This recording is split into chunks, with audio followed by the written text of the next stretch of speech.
শুরু হয়ে গেল, লোগো নাই দেখাই তারা শুরু তো অনেকদিন আগেই হয়েছে। তো নমিনেশন পেপারটাও তো একটা ইলেকশন প্রসেসের পার্ট, সেই নমিনেশন ফাইল করে দিলাম আজকে, ক্যান্ডিডেট হিসেবে আজ থেকে শুরু হলো। কি ভাবছি, হবে 6 তারিখে। কি ভাবছেন? পরিশ্রম তো বেড়ে গেল, ভাবা হবে কি আছে, আগেই তো বলে দিচ্ছি, বারবার একই প্রশ্ন করো। 1.5 লাখের উপরে বেশি ভোটে জিতবে। এখন মানুষের ডিমান্ড হচ্ছে এটাকে 2 লাখ করতে হবে মার্জিনটা।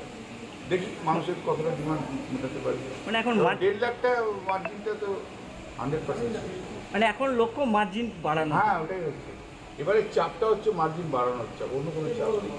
আমি ভাবছি 1.5 লাখের উপর, আর যেখানে যাচ্ছি লোকজন বলছে না দাদা এবার 2 লাখ করে দিতে হবে।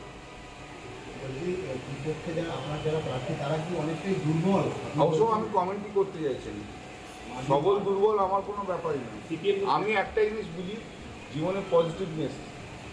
অন্য লোকের নামে বদনাম করে কখনো নিজে কখনো বড় হওয়া যায় না, কিছু করতেও পারে না। আমি 5 বছর ধরে কাজ করছি, আমি 15 বছরের সাংসদ, এখানে 15 বছর মানুষের সঙ্গে রয়েছি, ওতপ্রোতভাবে জড়িত। আমি কাজ করেছি, আমাদের সংগঠন আছে, আমাদের সবাই, আমাদের সব বিধায়করা কাজ করে, ভালো কাজ করে সবাই, আমাদের পার্টি কাজ করে।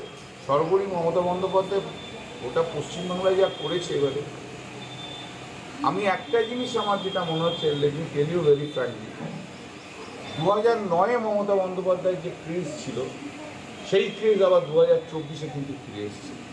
মানুষ মমতা বন্দ্যোপাধ্যায়ের সঙ্গে পাবে। চাকরি দেওয়াটা ফ্যাক্টর হবে না, কিছুই না, ওগুলো তোমাদের কাছে ফ্যাক্টর, আমাদের কাছে নেই। হাওড়ায় কি এবারে আরো বাড়বে? এক্সপেক্টেড সব বিধানসভা থেকেই বাড়বে, সব বিধানসভা থেকেই বাড়বে। মেয়ে বলা যায়, ওগুলো আপনাদের কাছে, আপনি সেগুলো অ্যাডজেক্টিভ নিয়ে থাকুন, আমার কি আছে। সে তো হাওড়ার মেয়ে তো বালিতেও কি হলো, পারেননি তো আপনাদের যেটাতে হাওড়ার মেয়ে হলো। পরপর 4 বার শ্রীরামপুর থেকে এরকম কাজে হয়নি।